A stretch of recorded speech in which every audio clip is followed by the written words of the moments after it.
Voilà, bonjour, bonsoir à toutes et à tous. Nous vous souhaitons la bienvenue à notre webinaire Petit déjeuner anti-inflammatoire. Je me présente, je m'appelle Amélie Bécher, je suis en charge des cours et formations au Centre roman de la Société suisse de sclérose en plaques. Et avec moi ce soir, ma collègue Corinne Coleman, qui est infirmière de l'équipe Bonsoir. du conseil. Au programme de ce soir, nous avons le plaisir d'accueillir Laura Petou, qui est nutrithérapeute. Si vous avez des questions pendant le webinaire, n'hésitez pas à les écrire à tout moment dans l'espace prévu à cet effet. Normalement, ça se trouve en bas ou en haut de votre écran avec les lettres Q et R et on tâchera d'y répondre à la fin de la présentation. On va peut-être pas pouvoir répondre à toutes vos questions, notamment si certaines sont trop spécifiques ou trop personnelles, mais vous pourrez également prendre contact directement avec nous par téléphone ou par email au cas où par la suite. Le webinaire sera disponible en ligne sur notre site internet d'ici quelques jours si vous souhaitez le revoir ou le partager. J'ai maintenant le plaisir d'accueillir Laura Petou à qui je vais passer l'écran d'ici quelques secondes et nous vous retrouverons après sa présentation pour les questions.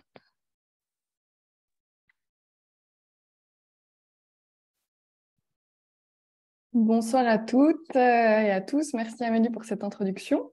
Je suis ravie d'être avec vous ce soir pour vous parler de quelques secrets qui se cachent derrière un petit déjeuner réussi.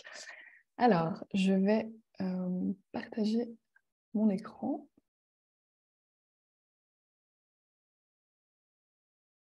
Alors, hop. OK. Voilà. Alors, donc au programme, petit déjeuner anti-inflammatoire. Et donc, attendez, je ne peux pas passer les... Voilà. Et donc, nous allons parler ce soir principalement, et même en pas mal de détails, des mécanismes de la glycémie. Je vous présenterai ensuite des suggestions de petit déjeuner et quelques astuces pour bien choisir les ingrédients principaux qui les composent. Et puis, on passera à une session de questions-réponses. Je vous dis déjà qu'à l'issue de ce webinaire, vous recevrez un email avec un recueil de recettes qui sera beaucoup plus détaillé que ce qu'on va voir aujourd'hui ensemble, que vous pourrez du coup regarder tranquillement une fois qu'on aura parlé des aspects un petit peu plus théoriques ensemble ce soir. Voilà, alors, plongeons dans le vif du sujet, la glycémie, donc un terme médical, technique que certaines d'entre vous auront certainement déjà entendu parler.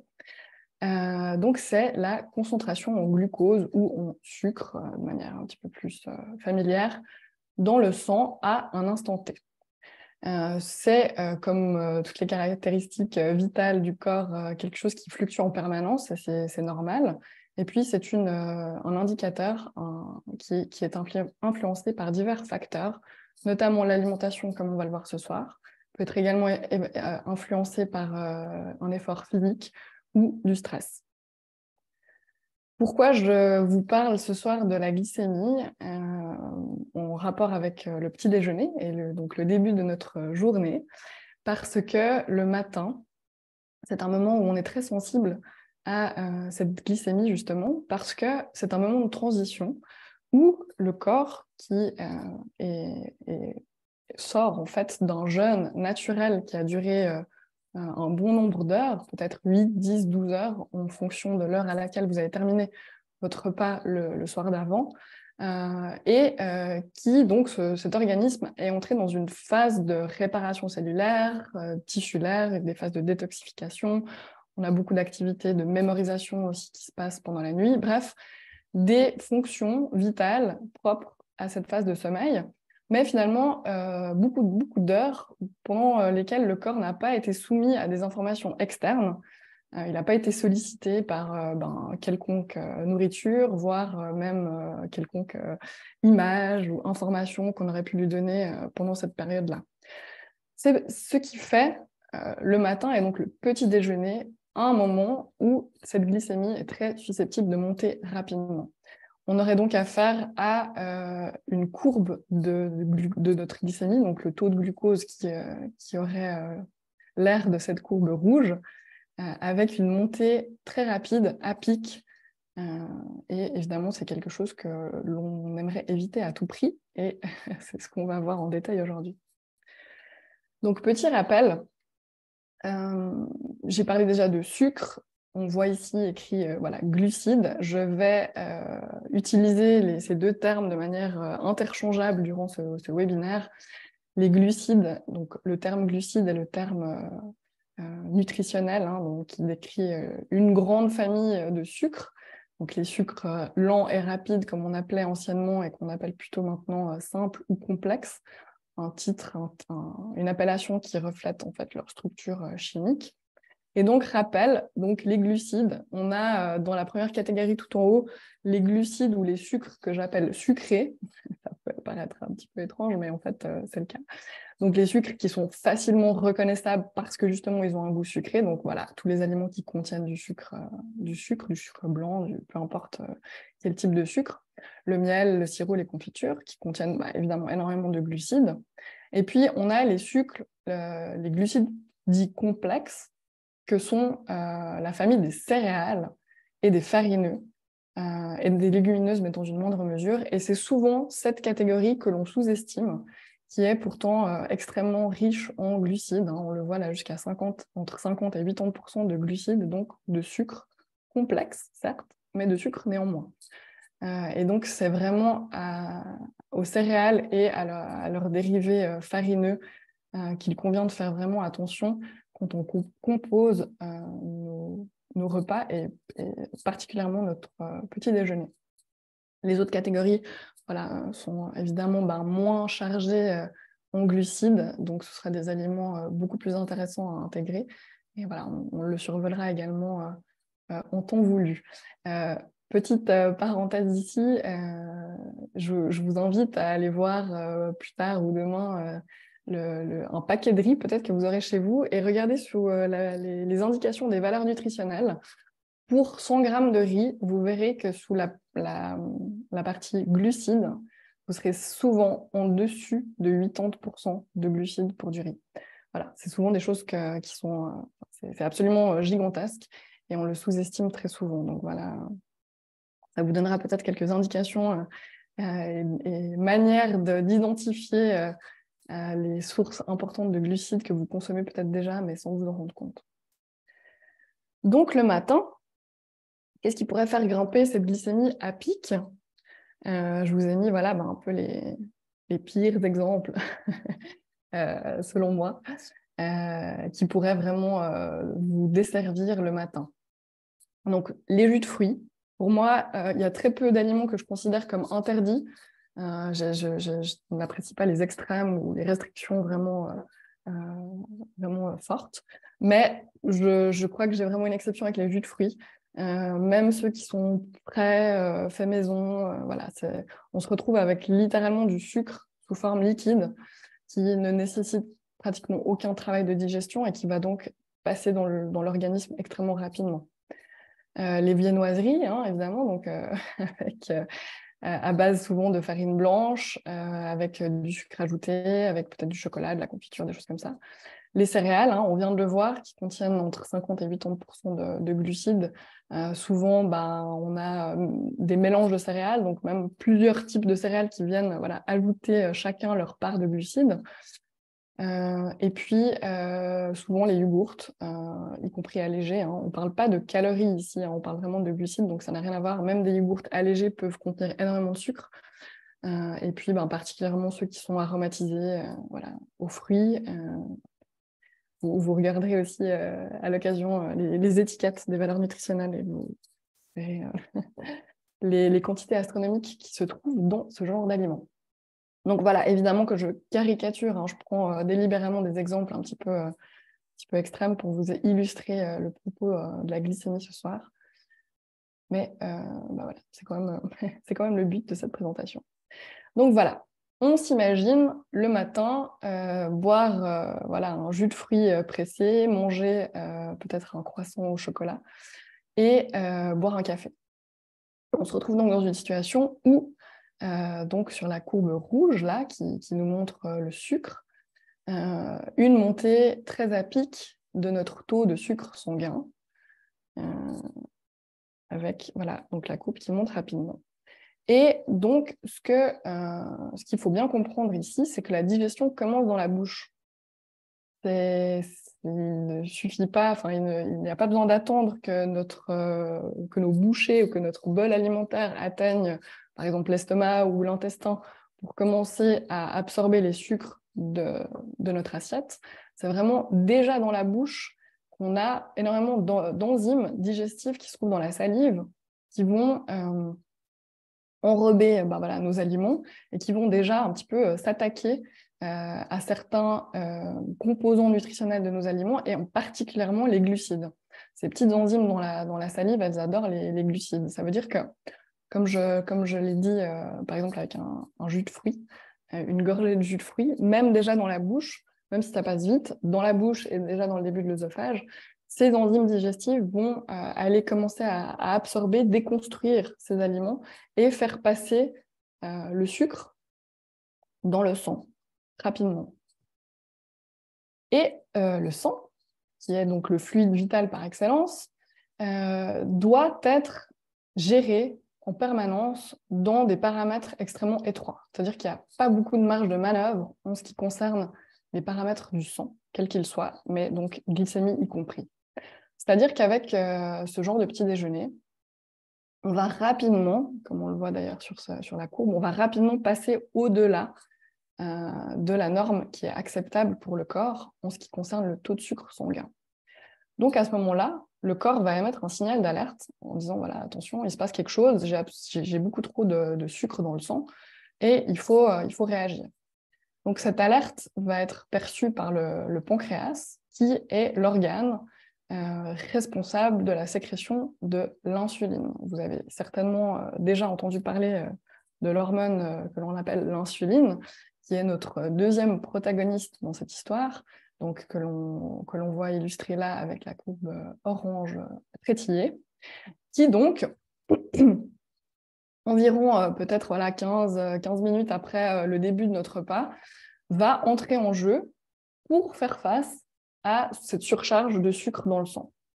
Et l'insuline est une hormone de stockage du sucre. Son rôle, c'est d'acheminer le sucre excédentaire qui se trouve dans le sang hors du sang. Donc c'est vraiment des petits camions, des petits wagons d'insuline qui vont se charger de ces molécules de sucre qui se promènent dans le sang et puis qui va aller les stocker à différents endroits dans le corps. Là, on remarque donc qu'il y a trois destinations principales. En premier lieu, le foie, c'est-à-dire qu'on a en priorité un stock d'environ 2000 calories de sucre de réserve, donc on appelle ça le glycogène si jamais, qui va se stocker au niveau de notre foie. 2000 calories si jamais, c'est énorme. J'y reviendrai aussi, mais c'est environ 24 heures de calories pour une femme adulte, donc ça nous laisse pas mal de stock. Donc voilà, ce stock dont le foie va se remplir en priorité, mais voilà, une fois que le stock est rempli et qu'il n'y a plus de place, il va bien falloir amener cette insuline ailleurs. Le corps va l'amener donc un petit peu vers les muscles, l'insuline va l'acheminer un petit peu vers les muscles, et puis surtout, parce que les réservoirs des muscles sont assez restreints, donc ils vont aussi vite être saturés. Et donc, une fois que le foie et les muscles sont pleins, en fait, on va avoir un stockage de ce sucre excédentaire sous forme de tissu adipeux autour de la ceinture abdominale principalement. C'est un bon indicateur.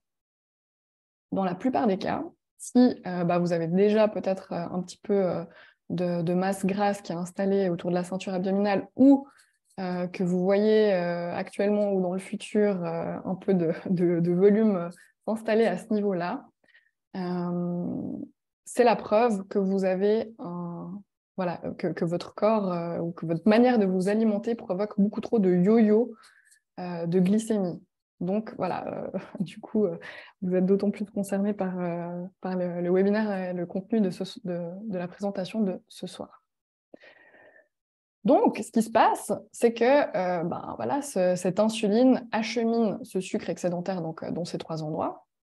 Et puis, elle va faire son travail, elle va stocker, jusqu'à ce qu'en fait, se retrouve dans la situation inverse, où l'insuline finalement aura trop stocké de sucre et qu'on se retrouve dans une situation d'hypoglycémie et donc avec une insuffisance de sucre sanguin. C'est de nouveau un problème pour le corps. On a de nouveau atteint la limite inférieure acceptable en ce qui concerne les paramètres du sang. Et là, le corps va de nouveau réagir. Il va vraiment de nouveau lancer une alerte. C'est d'ailleurs plus dangereux pour le corps d'en avoir pas assez de sucre que d'en avoir trop. J'y reviendrai plus tard. Mais c'est-à-dire qu'il y a encore plus un phénomène encore plus marqué qui se passe au moment où notre taux de sucre sanguin passe la limite inférieure. Donc, on se retrouve dans cette situation qu'on a peut-être tous entendu aussi parler de ce terme hypoglycémie. Là, c'est une hypoglycémie réactionnelle. Pourquoi réactionnelle? Parce qu'en fait, elle survient en réaction à quelque chose qu'on a mangé, en général, 2 heures avant. Là, vous avez vu que ma petite flèche là est à côté 2 heures après sur la ligne du temps. Cette montée et redescente marquée à cause de l'insuline prend généralement 2 heures. Et à ce moment-là, on ressent très souvent un coup de barre, une fringale de sucre ou juste une envie forte de manger quelque chose, pas forcément du sucre, mais une envie en tout cas marquée de manger, peut-être de se faire un café, ou voilà. Mais on n'est pas bien. On ressent de l'inconfort. Les personnes qui ont déjà un terrain anxieux peuvent voir cette anxiété s'accentuer à ce moment-là. On peut se sentir pas bien, vraiment faible, avec un peu de pâleur, peut-être même des envies, un peu des vertiges, des choses comme ça. C'est normal, en fait, c'est physiologiquement, le corps n'a plus assez de sucre, et puis il y a toute une réaction qui se met en marche pour faire face à ce danger. Et puis, la fringale de sucre, pourquoi la fringale de sucre finalement? C'est finalement assez logique, hein. Le corps aime bien aller à l'économie, il aime bien être efficient avec ses ressources, donc il se dit, en fait, j'ai plus assez de sucre dans le sang, pour faire remonter ce sucre sanguin, pourquoi pas donner envie de manger du sucre? Ce sera la chose la plus facile. Voilà, donc dans ce contexte-là, finalement, c'est l'hypoglycémie, c'est en fait le travail un peu zélé de l'insuline qui vous crée de l'appétit. Et généralement, donc, dans cette phase de 2 heures. Donc, c'est vraiment, j'insiste sur ces 2 heures, parce que c'est normal d'avoir faim. Si vous n'avez pas mangé depuis longtemps, c'est normal aussi de ressentir la faim. C'est pour ça que je vous invite à faire vraiment la nuance ici entre une fringale de sucre, vraiment quelque chose qui vous appelle très fortement, une envie de manger. Je vous invite à nuancer toutes ces sensations du vrai appétit, de la vraie faim, qui généralement se manifeste de manière quand même moins intense et qui s'installe de manière un peu plus sourde sur un temps plus long. Si vous avez vraiment ces fringales, c'est qu'au niveau hormonal, il y a un problème et que le corps essaye de finalement compenser ça en vous donnant envie de manger. Et donc, à ce moment-là, si c'est quelque chose, j'imagine que beaucoup d'entre vous, on a tous vécu un coup de barre plus ou moins intense dans notre vie. On vit peut-être des coups de barre à certains moments précis de la journée, peut-être plutôt dans la matinée, peut-être plutôt l'après-midi, peut-être plutôt le week-end. Je vous invite aussi, maintenant que vous avez ces informations, à percevoir peut-être ces schémas, ces cycles comme ça en vous. Et donc, comment bien réagir face à une hypoglycémie réactionnelle? Le premier conseil que je vous donne, c'est vraiment prenez un petit peu de distance, buvez un verre d'eau. Toujours une bonne idée de boire un verre d'eau. Et en plus, je vous disais que l'insuline, quand elle stocke ce sucre excédentaire hors du sang, sous forme de glycogène, sous forme de sucre de réserve, elle va emmagasiner avec ces sucres de l'eau. Donc, faire sécréter beaucoup d'insuline va être légèrement déshydratant aussi parce qu'on va accaparer de l'eau pour finalement remplir cette fonction de stockage du sucre. Deuxième chose, une fois que voilà, vous êtes un petit peu calmé, apaisé avec un peu d'eau, réfléchissez à ce que vous avez mangé il y a 2 heures. Vraiment, de nouveau, si vous êtes dans cet état, c'est qu'il y a de fortes chances qu'il y a 2 heures, la composition de votre assiette ou de votre snack ou de votre boisson ait été beaucoup trop riche en glucides. Et je vous invite également à patienter 15 minutes et surtout à ne rien manger. Et je vous promets que si vous avez la patience d'attendre 15 minutes, vous n'aurez même plus faim et vous vous rappellerez même plus que vous aviez envie de manger malgré l'intensité de la sensation. Et ce n'est pas juste une manière de vous convaincre et puis de reprendre possession un petit peu de votre volonté, c'est qu'il y a un autre mécanisme qui s'est mis en place à ce moment-là.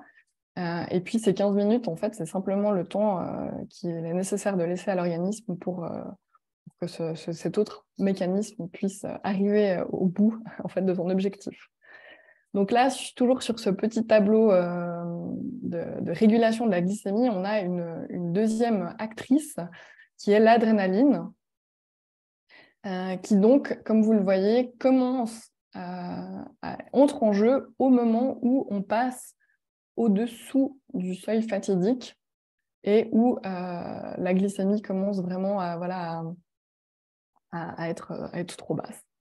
L'adrénaline, c'est une hormone de réponse au stress qui est sécrétée en raison de ce stress physiologique du manque de sucre.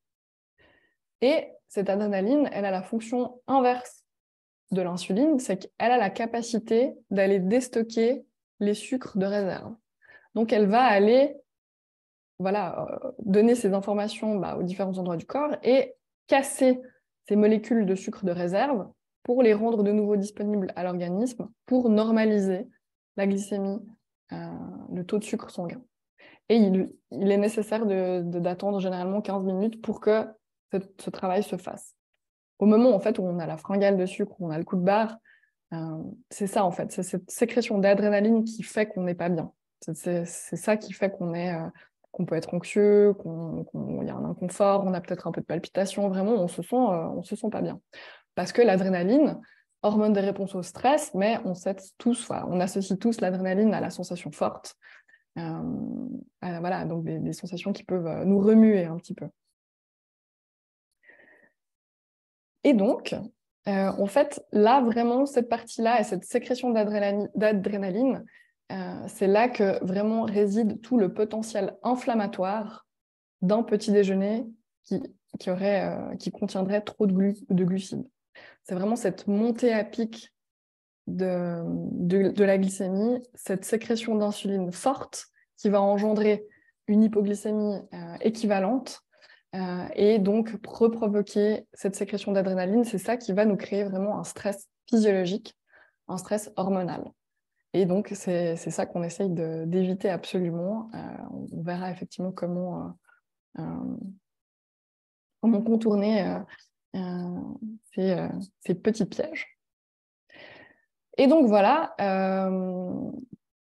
pourquoi finalement, je disais avant qu'en fait, c'est un risque absolument supérieur pour le corps d'en avoir pas assez de sucre que d'en avoir trop, parce qu'on a fonctionné pendant des milliers d'années dans un environnement qui ne ressemble plus absolument pas à celui qui est le nôtre aujourd'hui, dans lequel il était nécessaire de pouvoir assurer sa survie à tout moment. Et ne pas avoir assez de sucre dans le sang signifie que si à l'instant où on a cette hypoglycémie, si on devait faire face à un potentiel ennemi, à un prédateur, à un danger quelconque, on ne serait pas en mesure de fuir ou de combattre de manière suffisamment efficace. On n'aurait pas assez de sucre dans le sang pour nous donner de l'énergie rapidement disponible, pour acheminer de l'oxygène à nos muscles pour pouvoir courir ou pour se battre. On est dans une situation où on n'est plus du tout alerte. Nos sens aussi sont diminués à ce moment-là. Donc, c'est une situation qui est inacceptable pour le corps, qui, lui, s'est programmé comme ça depuis des milliers d'années. Et c'est pour cette raison qu'en fait, immédiatement, il va sécréter de l'adrénaline. Et l'adrénaline va pouvoir activer notre système nerveux sympathique, donc celui qui est illustré sur la partie gauche de l'écran, qui donc gère notre réponse au stress, notre survie, la fuite, combat, paralysie, voilà. Et donc, plus on va stabiliser notre glycémie, donc moins en fait on va faire de grands 8 avec cette courbe de glycémie, moins on va sécréter d'insuline en quantité, et donc moins fort sera l'hypoglycémie réactionnelle, et donc moins forte aussi, voire peut-être inexistante, sera la sécrétion d'adrénaline. Et vraiment, dans un objectif d'équilibre de notre système nerveux, on essaye d'éviter ça. Et je pense que d'autant plus, on est dans une époque et dans des sociétés où on a suffisamment d'autres sources de stress sans en plus infliger du stress physiologique à notre corps sans s'en rendre compte par l'alimentation. Donc voilà, c'est très important. Et donc, pourquoi l'inflammation ? Parce que l'inflammation, c'est tout simplement une réponse immunitaire du corps qui, de nouveau, se prépare à faire face à un danger au cours duquel, menace au cours duquel le corps on pourrait être cliniquement blessé, avec des blessures qui pourraient être amenées à avoir des pathogènes, des bactéries. Et l'inflammation est une anticipation du corps à une potentielle blessure. Et donc, il va activer l'inflammation pour en fait éviter une infection ou des complications face à une blessure physique. Donc, on est vraiment très archaïque dans cette manière de fonctionner. Et puis, forcément, tous ces mécanismes mis dans notre environnement actuel font que on est un petit peu déconnecté de tout ça, donc on ne s'en rend pas compte, on le subit quelque part. Et on a cette inflammation et cette activation de notre système nerveux sympathique qui finalement se fait un peu en coulisses sans qu'on s'en rende compte. Et c'est bien dommage de ne pas parler un peu plus de ces sujets parce que finalement, c'est quand même très abordable et facile à comprendre et on devrait même apprendre ça à l'école aux enfants. Donc, bonne gestion de sa glycémie, voilà tous les avantages. Premièrement, on n'aura pas de crash 2 heures après un repas ou un snack, donc une énergie beaucoup plus stable pendant de nombreuses heures, ce qui n'est pas négligeable aussi par rapport à ce qui nous est demandé, peut-être dans notre vie professionnelle et par rapport aussi à notre morale. Je fais une petite parenthèse ici aussi parce que souvent avec des clients, j'aime bien préciser ça, c'est qu'au moment où vous passez dans l'hypoglycémie réactionnelle et que vous avez une fringale de sucre, et que peut-être pendant de nombreuses années, ou peut-être dans des situations où vous étiez peut-être plus stressé de manière générale, ou que vous aviez peut-être un moral un peu plus bas, ou des choses comme ça, puis que vous avez, entre guillemets, craqué et remangé quelque chose de sucré à ce moment-là, il y a souvent beaucoup de culpabilité qui peuvent accompagner justement ce grignotage entre les repas, quand on a vraiment ces appels de sucre. Et en fait, de comprendre que c'est simplement un mécanisme hormonal de notre corps qui finalement presque prend contrôle de notre volonté et nous donne envie de manger à ce moment-là, je trouve que c'est quelque chose de très déculpabilisant. Et c'est pas se dire que c'est pas qu'on est faible, c'est pas qu'on a craqué, c'est pas qu'on n'arrive pas à gérer les tentations.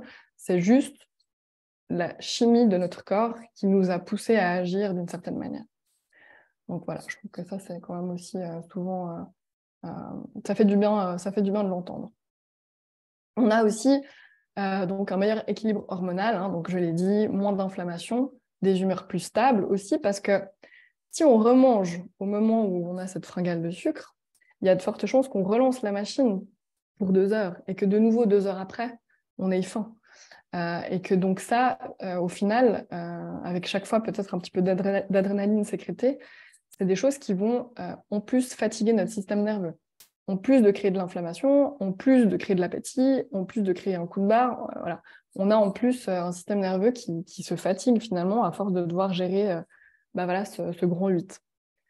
Moins de sécrétion d'insuline, ça veut dire des organes plus sereins, c'est-à-dire aussi le pancréas, le pauvre quand même, si toutes les 2 heures, lui, il doit se remettre au travail pour recréer, pour resécréter de l'insuline, ça fait quand même un sacré travail. Et puis ça, accumulé sur des semaines, des mois, des années, des décennies, on en finit en fait à fatiguer vraiment nos organes.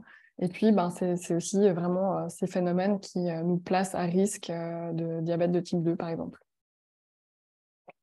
Et je l'ai dit aussi, voilà, système nerveux apaisé, où on arrive à couper déjà une source de stress physiologique en équilibrant nos assiettes du point de vue des glucides. Voilà, donc la partie théorique.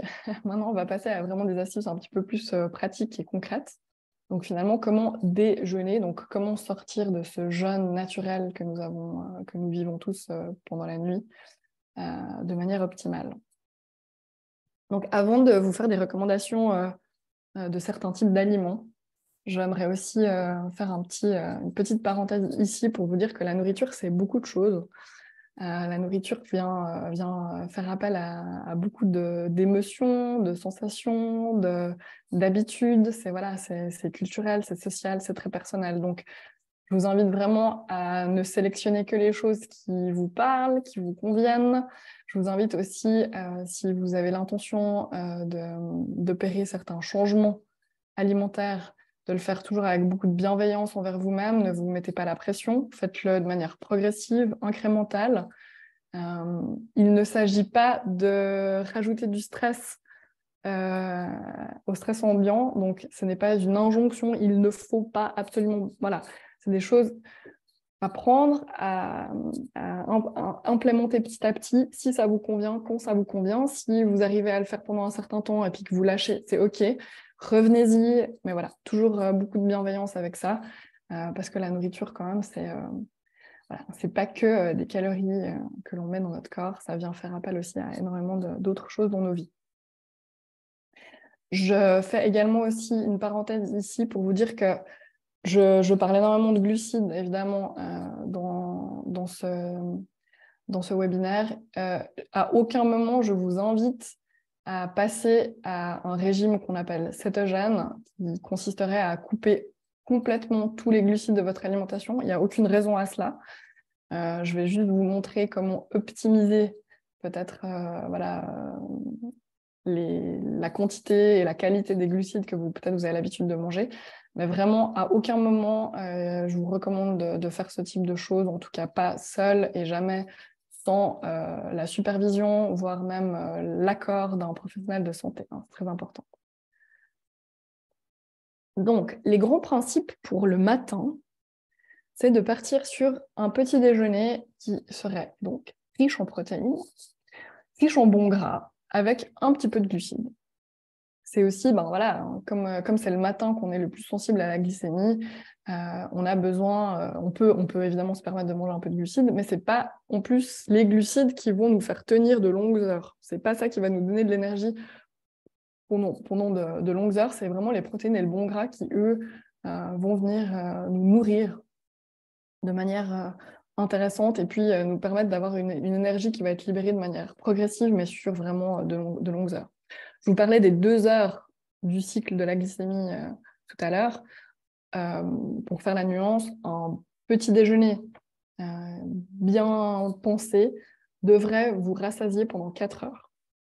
Donc, c'est pour vous donner une idée, si ce n'est pas le cas par rapport à ce que vous mangez actuellement ou que vous testez peut-être des recettes que je vous propose aujourd'hui et que vous avez malgré tout faim avant 4 heures, c'est soit peut-être que vous n'avez pas mangé suffisamment de quantité, soit qu'il n'y avait peut-être pas assez de protéines ni de bons gras dans la conception de votre repas. Le matin, je vous recommande également d'éviter de boire du café à jeun.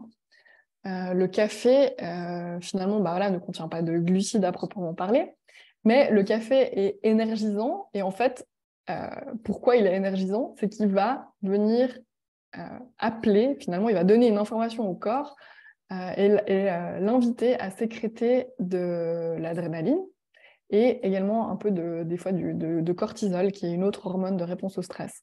Donc, ces 2 hormones, cortisol et adrénaline, comme je viens de vous l'expliquer, ont la capacité d'aller déstocker des sucres de réserve dans votre organisme. Donc, même si vous ne mettez pas de crème, pas de sucre dans votre café, le café aura quand même le potentiel de faire monter votre glycémie.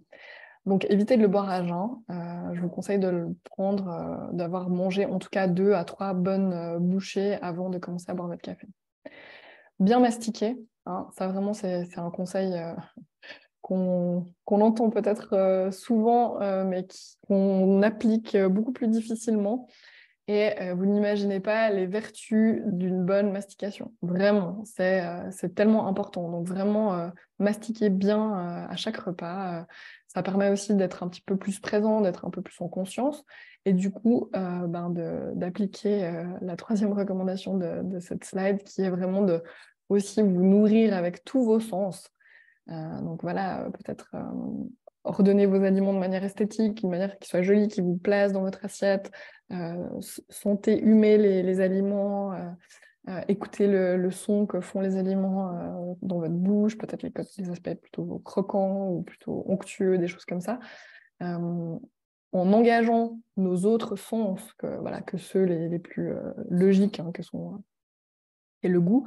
On a aussi beaucoup d'informations qui passent à notre organisme et beaucoup d'hormones qui vont être sécrétées, la digestion qui va être facilitée et énormément de choses qui en découlent. Donc voilà, je vous invite aussi à faire attention à ça.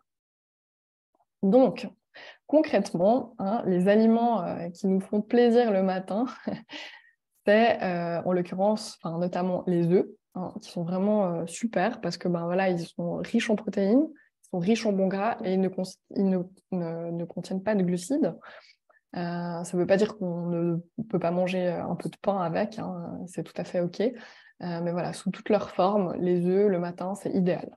Vraiment, faites-vous plaisir. En plus, voilà, il y a énormément de recettes. Je vous en ai mis, sauf erreur, 2. Une version sucrée, une version salée, que vous pourrez déguster et explorer, voir si ça vous convient. Ça, c'est vraiment un aliment parfait. On dit d'ailleurs de l'œuf qu'il est la protéine parfaite. Et vraiment, le matin, c'est hyper important d'avoir suffisamment de protéines. Pour d'autres raisons, voilà. Donc, je ne vais pas vous parler non plus en détail des protéines aujourd'hui parce qu'on n'a pas le temps. Mais sachez que ça, c'est vraiment idéal. Un autre de mes chouchous du petit déjeuner, ce sont tous les beurres d'oléagineux. Donc ça, c'est vraiment aussi quelque chose qu'on trouve de plus en plus dans les magasins chez nous. Je vous invite là à vraiment varier les plaisirs, hein, cacahuètes, amandes, noix de cajou, on trouve aussi noisettes, peut-être noix de pécan, voilà. Chaque oléagineux vous donnera un profil nutritionnel différemment, avec différentes vitamines, différents minéraux, donc c'est intéressant peut-être aussi de varier les plaisirs. Et puis là, de nouveau, très riche en protéines, très riche en bons gras et pas de glucides, donc aussi un allié idéal pour vos tartines du matin. Je vous dis déjà que dans le petit document de recettes, de suggestions de recettes que vous allez recevoir, il y a des informations sur comment bien choisir votre pain et une recette de pain protéiné à faire vous-même si vous le souhaitez également. Donc, je vous invite à utiliser ces beurres d'oléagineux avec du bon pain qui est du coup décrit en plus de détails dans le document que vous recevrez à l'issue du webinaire.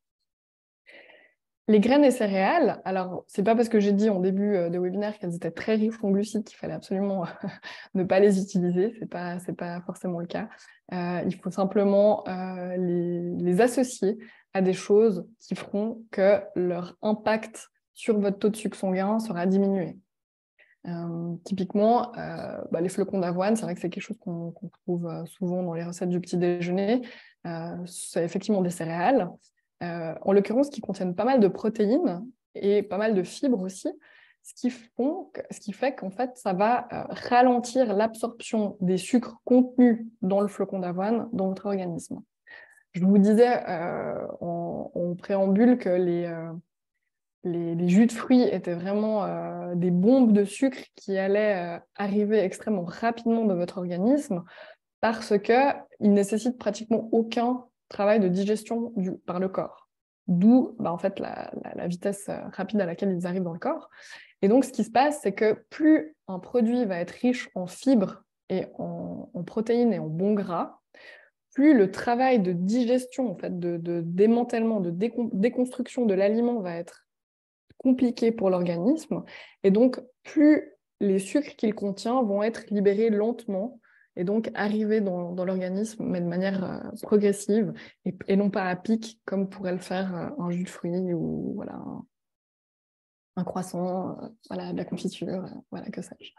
Donc, vous retrouvez de nouveau des exemples de petits déjeuners équilibrés qui contiennent ce type d'ingrédients. Les boissons, je vous ai dit aussi donc, 2 mots par rapport au café. Il s'agit de nouveau, il ne s'agit pas d'arrêter de boire du café, mais les boissons sont aussi importantes le matin. Ça peut être aussi chouette de varier les plaisirs. Donc, je vous ai aussi fourni des exemples de boissons un petit peu différentes, saines, et en l'occurrence qui vous apportent aussi d'extrêmement des nutriments ou des substances extrêmement bienfaisantes pour votre organisme. Et je fais aussi, là je vous propose aussi cette solution concrètement qui est hyper intéressante, qui est le xylitol.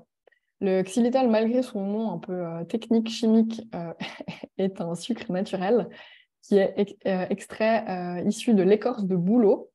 D'ailleurs, si vous avez envie de vous en procurer, faites attention parce qu'on en trouve synthétisé de manière chimique, donc c'est important de choisir vraiment la version naturelle extraite de l'écorce de bouleau. C'est toujours noté sur le paquet si c'est le cas. Et puis, c'est une excellente alternative au sucre et aux différents édulcorants parce qu'il n'a pratiquement aucune influence sur la glycémie. Si on prend l'indice glycémique du sucre, donc la capacité qu'a le sucre blanc de faire monter votre glycémie, le sucre blanc est un indice de 100 et le xylitol se situe autour des 5-6. Donc vous voyez qu'il y a vraiment une énorme différence et donc on ne ressent pratiquement pas son effet de ce point de vue-là. Et puis en plus, par rapport à ses propriétés gustatives, il a un pouvoir sucrant qui est similaire à celui du sucre blanc, donc on peut l'utiliser facilement dans les boissons chaudes du matin si on a envie, et même en pâtisserie. Donc là, je vous fais rapidement quelques petits exemples et petites, choses à garder en tête lorsque vous allez choisir les ingrédients qui composeront votre petit déjeuner. Juste vous attirer votre attention sur le fait qu'il y a des fois des choses qui sont faciles à optimiser. On a là 2 exemples de pain. Donc, si jamais je ne fais de publicité pour aucune grande surface de ce pays, c'est juste des exemples pris un petit peu par hasard et qui sont intéressants, mais voilà, c'est évidemment pas de pub et aucune rémunération de ces enseignes. Donc, du coup, le premier pain maison terre suisse, donc ce qui nous intéresse là, c'est la valeur en termes de glucides qui est à 52. Et puis, on a le pain de seigle qui est à droite, qui lui est déjà à 44. Donc, on voit déjà que par rapport aux glucides, on a déjà une bonne petite différence sur finalement 2 pains complets. Et puis, ce qui nous intéresse aussi, c'est de regarder sous glucides. Vous avez la catégorie don sucre. Don sucre, c'est, alors la plupart du temps, il y a des fois des exceptions, mais la plupart du temps, c'est le sucre ajouté au produit. Donc on voit que là, dans le pain de gauche, on a rajouté du sucre, quand même presque 3 fois plus, 3 fois et demi plus que ce qu'on a rajouté dans le pain de droite. Donc déjà, il n'y a pas forcément de raison de devoir rajouter du sucre à un aliment. Et puis, comme je vous disais, ce qui nous intéresse, c'est la teneur en fibres. Le pain de droite a 8, je suis désolée, c'est pas tout à fait net les valeurs, mais je pense que quand même vous arrivez bien à voir. Au niveau des fibres alimentaires, on a 8,3 grammes de fibres pour 100 grammes pour le pain de seigle, contre uniquement 3 grammes pour le pain maison. De nouveau, je répète, ça c'est vraiment capital pour la gestion de la glycémie, c'est que plus on a de fibres dans un produit, plus le travail de digestion, de démantèlement des substances qui composent cet aliment va être long et difficile pour l'organisme, et donc plus lentement, plus les sucres, les glucides qu'il contient va pouvoir être entré lentement dans l'organisme. Donc on cherche à avoir toujours un produit qui contient un maximum de fibres, et en l'occurrence aussi de protéines. Les protéines sont aussi un peu dans une moindre mesure, mais aussi importantes pour justement ce travail compliquer ce travail de démantèlement et donc ralentir l'absorption des sucres. Les matières grasses aussi, à cet égard, sont intéressantes, mais bon, c'est un petit peu moins relevant pour l'exemple du pain. Autre exemple de muesli, hein, un peu classique, bien que suite de droite soit... oui, suite de droite a aussi des fruits secs. Mais voilà pour vous montrer. Donc si on regarde glucides, suite de gauche, qui a un paquet très coloré, a 68 grammes de glucides, donc c'est quand même énorme. Hein, vous vous rappelez que même le pain avant était à moins, quoi. Donc voilà, donc là on se retrouve avec quand même beaucoup de sucre ajouté. Hein. Sur le produit de gauche, vous avez dont sucre 15 grammes, donc 15 grammes de sucre ajouté à ce produit, contre seulement 2,2 pour le Bircher de droite, et en fait un taux de glucides de 51 de base. Donc on se retrouve déjà avec quand même un produit qui est extrêmement optimisé si on choisit le Bircher de droite. Et puis, de nouveau, même réflexion avec les fibres alimentaires. On a pratiquement le double de fibres alimentaires pour le Bircher de droite. Donc ça, voilà, je vous invite vraiment à regarder ces paramètres, prendre un petit peu de temps, peut-être un peu plus de temps la prochaine fois que vous irez faire vos courses. Et puis, pour les produits que vous consommez régulièrement, que vous avez l'habitude, prenez le temps de comparer, de goûter peut-être un autre produit et puis d'optimiser votre charge en glucides. Parce que là, mine de rien, on est vite à 20, 30, 35% d'optimisation d'un produit à l'autre, ce qui n'est pas anodin. Autre exemple là de deux produits qui ont l'air à première vue sains, parce que bon, il y a aussi la notion de bio et des choses comme ça, mais qui, si on regarde bien, n'ont pas du tout les mêmes valeurs nutritionnelles. On est donc à gauche sur un cacao maigre en poudre pure, donc c'est 100% de cacao. Et là, donc on a 14 grammes de glucides pour 100 grammes et 0 sucre ajouté. Le cacao, hein, en l'occurrence, vous le voyez là, est extrêmement riche en fibres, hein, 31 grammes, donc ça c'est vraiment c'est excellent. Le cacao pur est vraiment un super aliment que je vous invite à intégrer dans votre quotidien. Et là, par exemple, de nouveau, choisir un cacao pur, effectivement, vous allez avoir un produit qui est très, très fort au goût, mais ce sera donc l'occasion de mettre un petit peu de xylitol avec pour l'adoucir, mais sans pour autant faire monter le potentiel glycémique de votre boisson. Et donc, sur le chocolat en poudre bio, hein, alors bon, c'est bio, c'est déjà pas mal, mais on a 63 grammes de glucides, dont 59 de sucre ajouté. Donc, on se retrouve avec un produit qui a plus de la moitié de sucre pur. Donc, ça, vraiment, faites attention à ça. Faites attention aussi au label. C'est pas parce que c'est bio que c'est sain. Il y a quand même toujours quand même un petit travail d'analyse à faire. Je vous ai aussi mis cet exemple parce que bon, je ne sais pas si vous mangez des Blévita au petit déjeuner. Ou en tout cas, voilà, c'est cracottes, enfin c'est crackers qu'on trouve aussi sous d'autres marques. C'est vraiment pour moi la fausse bonne idée. Je ne sais pas pourquoi il y a eu une espèce de sens commun ou de légende urbaine qui fait croire à beaucoup de gens qu'en fait c'est un snack sain. Et ben en fait c'est pas du tout un snack sain. Je vous ai d'ailleurs mis la liste des ingrédients. Ça a beaucoup trop d'ingrédients pour être quelque chose de sain. Il y a d'ailleurs des additifs qui sont pas forcément notés avec les codes E et des chiffres derrière, hein, mais typiquement voilà, des choses qu'on n'aime pas tellement. Pour en plus énormément de glucides. Certes, voilà, quand même un peu de fibres, des protéines, mais voilà. Donc, vraiment, évitez ça. Pourquoi j'ai fait ce choix après, en fait, de mettre en face les noix de cajou, parce que noix de cajou, voilà, c'est un seul ingrédient. On est sur un aliment qui est brut. On est sur un aliment qui, certes, a 27 grammes de glucides pour 100 grammes, parce que c'est dans la famille des oléagineux, un oléagineux qui est un petit peu plus doux que les autres, mais voilà, c'est pas dramatique, au contraire. On peut quand même, on a aussi besoin de glucides. Donc voilà, donc évitez aussi tous ces produits qui contiennent beaucoup trop d'ingrédients et qui sont riches en glucides. Voilà. Je vous ai dit passablement de choses aujourd'hui. On va prendre encore après quelques questions. J'espère que tout ça, c'est clair pour vous. Si c'est pour moi vraiment un sujet qui est absolument capital.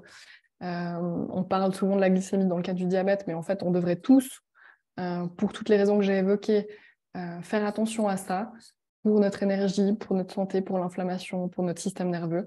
Donc, si c'est quelque chose qui vous a intéressé et puis que les choses que je vous ai partagées aujourd'hui vous parlent et vous avez envie d'aller plus loin, je vous recommande vivement le livre d'une biologiste française qui s'appelle Jessie Inchauspé, j'espère que je prononce juste son nom. Faites votre glucose révolution, c'est un best-seller. Vous en avez peut-être entendu parler. Depuis quelques années, c'est vraiment un livre qui fait un carton. Il y a maintenant, depuis quelques temps aussi, un livre de recettes qui a été publié. Elle est aussi présente sur Instagram, sur les réseaux sociaux où elle donne pas mal d'astuces. Je vous recommande vivement de vous intéresser à ces ouvrages si vous souhaitez aller un petit peu plus loin. Et puis, moi, j'en ai terminé pour aujourd'hui. Je vous remercie infiniment de votre attention. Vous trouvez sur cette dernière slide mes coordonnées si vous souhaitez m'adresser encore une question ou une remarque à l'issue de ce webinaire. Voilà, on peut maintenant passer aux questions.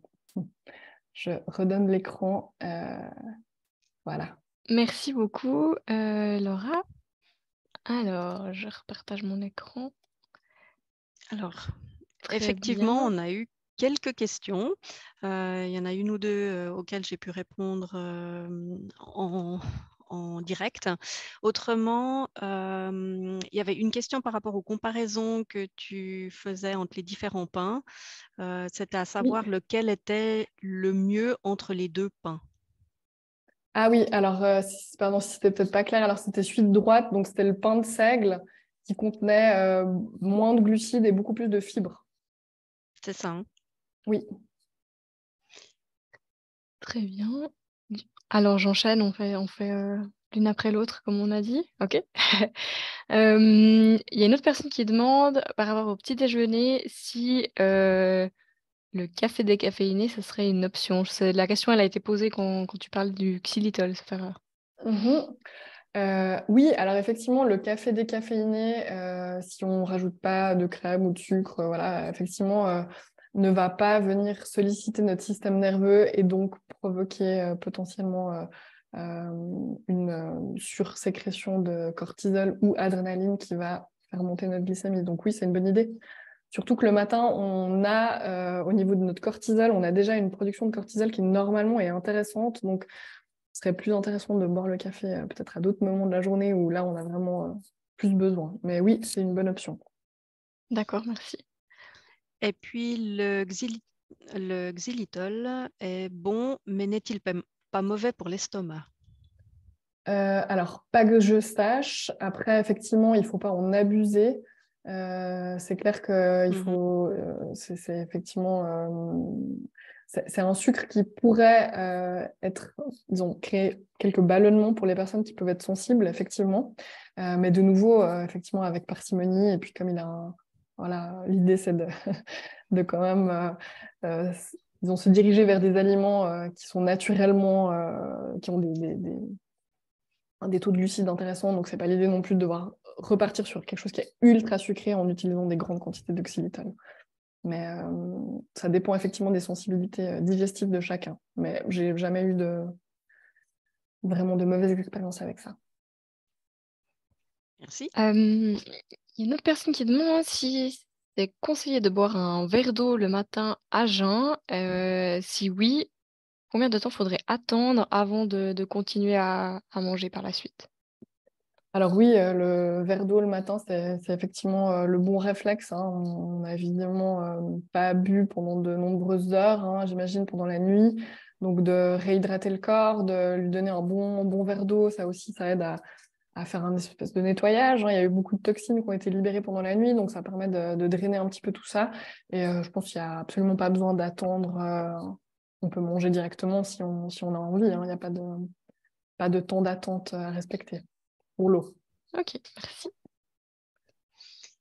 Puis là, il y a une autre question, c'est combien de glucides par jour pour une personne adulte et faut-il éviter les glucides le soir?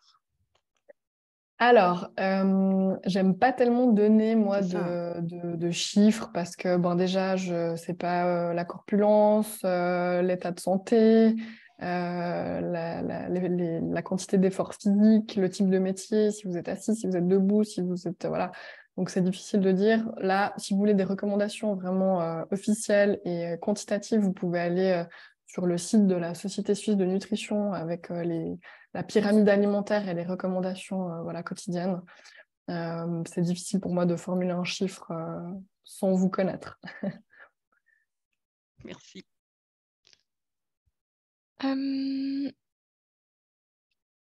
Il y a quelqu'un d'autre qui, donc pour rester sur le moment où on évite les glucides quand même, on parlait d'éviter les glucides à jeun. Est-ce que... Non, ça répète un peu la question d'avant. Est-ce que le problème se répète si on en consomme plus tard dans la journée? Je m'excuse si c'est déjà... Ça ressemble à la question d'avant. Excuse-moi, est-ce que tu peux juste Pardon, oui. répéter? On a parlé d'éviter les glucides à jeun. Est-ce que c'est un problème qui se répète en fait plus tard dans la journée? Oui, effectivement. Mhm. Alors, en deux mots, vu que quand même là, on est sur le sujet du petit déjeuner.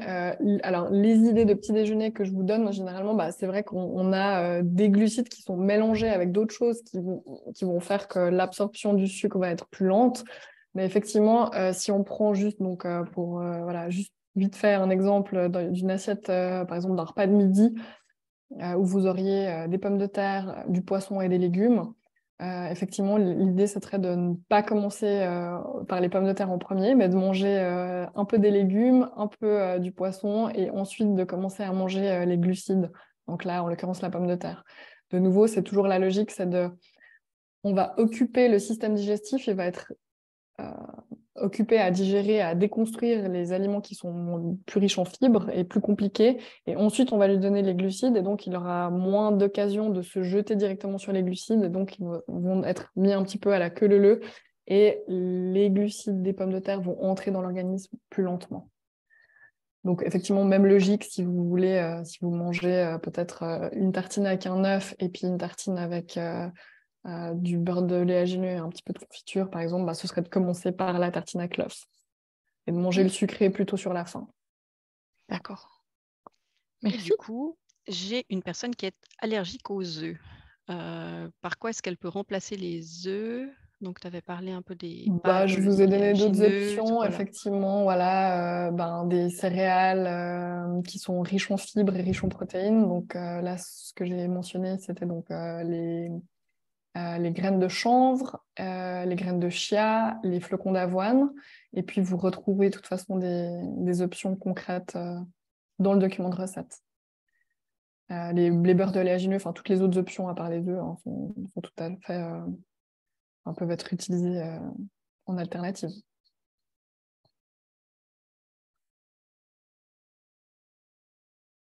Est-ce que pendant une fringale réactionnelle, on peut manger un fruit? Alors, c'est pas l'idée, non. Effectivement. Alors, de nouveau, ben, pendant la fringale de sucre de ce moment-là, l'idée, c'est vraiment de ne pas remanger. Dans la mesure du possible, si vraiment c'est possible d'attendre 15 minutes, de vous réhydrater, d'attendre que l'adrénaline ait fait son travail de régulation. Normalement, vous n'allez pas avoir... cette sensation ne va pas perdurer plus que 15 minutes. Donc là, l'idée, ce serait vraiment de ne pas manger. Et si vraiment vous avez envie et que vous n'êtes pas bien et que vous avez quand même besoin de manger quelque chose, dirigez-vous plutôt vers quelque chose qui n'est pas sucré, donc plutôt des noix, des noisettes, des noix de pécan, des noix de cajou, qui, eux, vont vous rassasier, caler votre faim sans relancer le cycle de la glycémie une seconde fois. Je vois qu'il y a beaucoup de questions sur quel aliment, est-ce que c'est plutôt, par exemple, noisettes ou est-ce que le saumon fumé, etc., convient. Donc, il y a vraiment pas mal d'exemples d'aliments. Ils aimeraient savoir ce qui est bon. En règle générale, c'est les aliments avec des IG bas, comme tu disais au début, qui sont intéressants et qui sont plus anti-inflammatoires. C'est bien Voilà. ça. Et puis, ces listes-là, pour les avoir consultées, je sais qu'on peut trouver sur Internet les indices glycémiques. Est-ce que Absolument. toi, tu aurais un site à proposer par rapport à ça ou pas, ou des Non, informations? alors, pas en l'occurrence. Il y a un site effectivement français. Si je tape dans le chat, est-ce que vous allez voir? Parce qu'autrement, je peux Hum, répondre dans un deuxième temps, hein, si... on peut le transmettre dans le Oui. mail avec le Ok, PDF des recettes si tu peux bonne idée. m'envoyer le Ouais, lien je du ferai le site. lien. Oui, Mhm. alors c'est par contre c'est presque un moteur de recherche de l'alimentation où vous pouvez taper n'importe quel aliment et voir un petit peu. Mais oui, on fournira un exemple. Ça Super. marche. Parce que je Hum, vois qu'il y a pas mal de questions avec aussi le cacao et du lait ou ouais, j'allais y venir, ouais. muesli Mhm. avec du lait, etc. etc. Le lait, est-ce que c'est un aliment qu'on peut considérer comme avec un IG bas?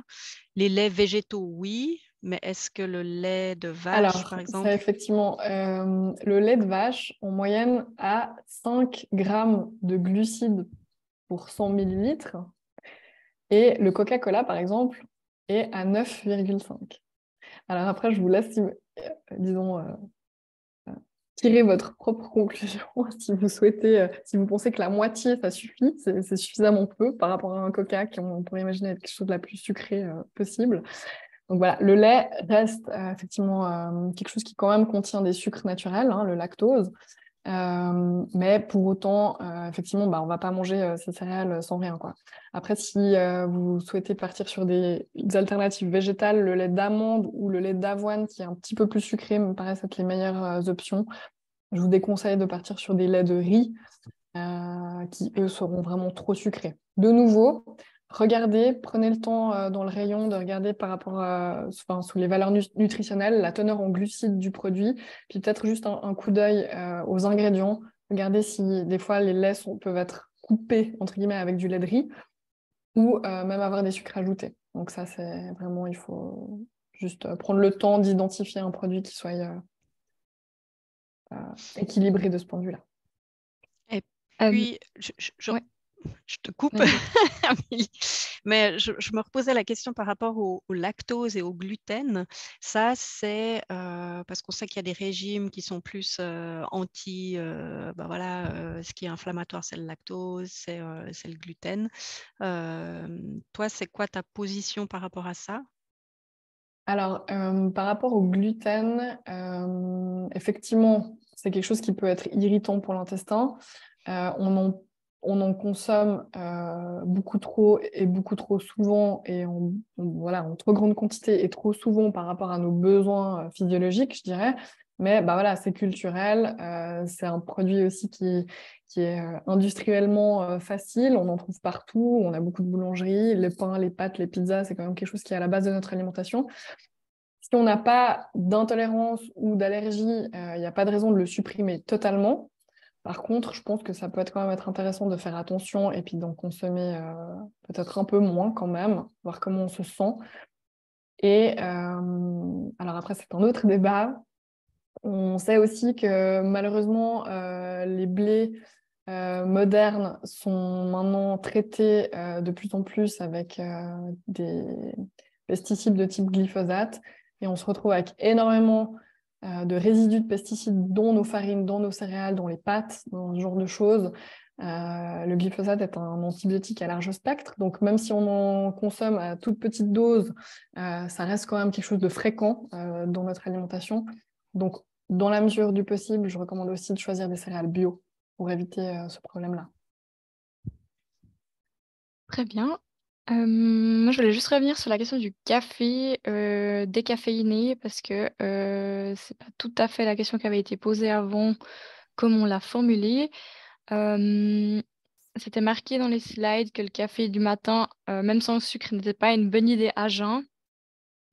Et donc la question, c'était est-ce que c'était une meilleure idée à jeun, un café décaféiné? Et puis, toujours en lien avec le café, comme ça, je regroupe pas de café, non, deux questions. Est-ce que boire un verre d'eau après le café, ce serait recommandé? Est-ce que ça change quelque chose? Voilà. Oui, alors effectivement, le café décaféiné à jeun, c'est effectivement mieux que du café caféiné, pour la raison donc de l'adrénaline, effectivement. Et oui, c'est toujours une bonne idée de boire un verre d'eau avec un café, absolument. D'ailleurs, c'est une super, un super réflexe à avoir. Le café va être légèrement diurétique, donc va nous déshydrater, donc c'est bien de compenser. Toujours associer un café avec un verre d'eau, c'est une très bonne idée, oui. Merci. Et puis moi, je vais aussi regrouper à peu près deux questions. Une personne qui se lève le matin, qui n'a pas faim, qui n'a jamais faim au lever, même si elle n'a pas beaucoup mangé la veille au soir, est-ce qu'elle doit se forcer à déjeuner? Et puis également le sport à jeun le matin, Ok. est-ce que c'est conseillé ou pas? Alors, par rapport à l'appétit le matin, généralement, si on n'a pas faim le matin, c'est soit qu'on a trop mangé le soir d'avant, soit que notre foie est un petit peu surchargé et qu'il aurait besoin un petit peu plus d'aide et d'amour. Donc peut-être j'invite cette personne à aller voir du côté de son foie.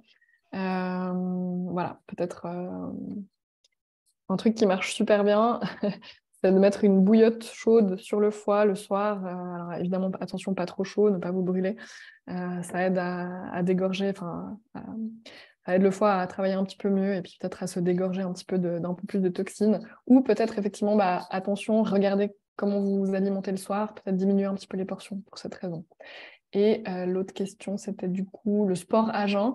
Oui, Alors effectivement, le sport à jeun, le matin. le matin, euh, uniquement vraiment à basse intensité, je dirais. Donc ça peut être voilà, peut-être une marche douce ou un peu de vélo doucement, ou des petits exercices.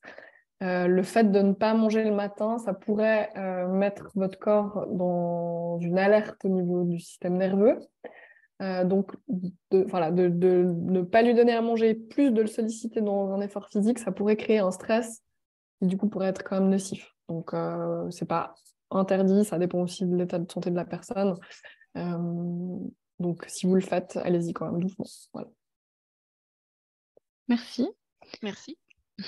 Avec plaisir. Il y a le temps qui passe. Oui. Est-ce qu'on a le temps encore pour une dernière question? Et puis, Amélie? Laura? Oui, oui. Non, on peut faire encore une. C'est à toi de dire si tu peux encore prendre une de questions ou Oui, oui, si, allons-y. Ouais, ouais. Alors, j'en regroupe une qui concerne les fruits. Est-ce qu'ils sont envisageables au petit déjeuner? Première question. Et deuxième question, est-ce qu'on peut manger les fruits en entier, type orange, banane, baie, plutôt qu'en jus? Puisque tu as bien dit que les jus, c'était pas trop ce que tu conseillais. Mhm. Alors oui, les fruits au petit déjeuner, c'est une possibilité. De nouveau, je dirais peut-être sur la deuxième moitié du petit déjeuner ou alors vraiment accompagné avec des aliments riches en protéines, riches en bons gras et riches en fibres. Donc par exemple, un muesli, voilà.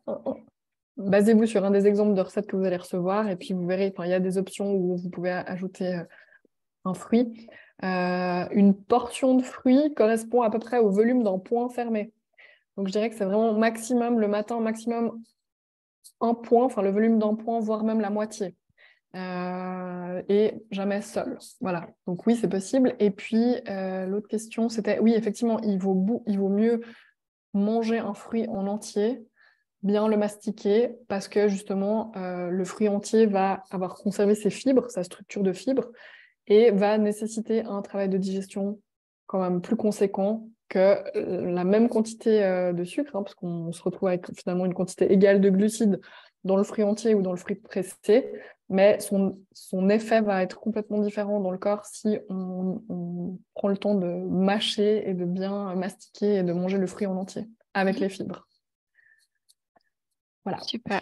Merci beaucoup pour toutes ces réponses. On n'a Avec plaisir. Merci à certainement vous. Ouais. pas pu satisfaire tout le monde avec toutes les questions qu'il y avait, mais n'hésitez pas à revenir aussi vers nous en cas de questions urgentes. Je te laisse la parole pour cette slide, Corinne.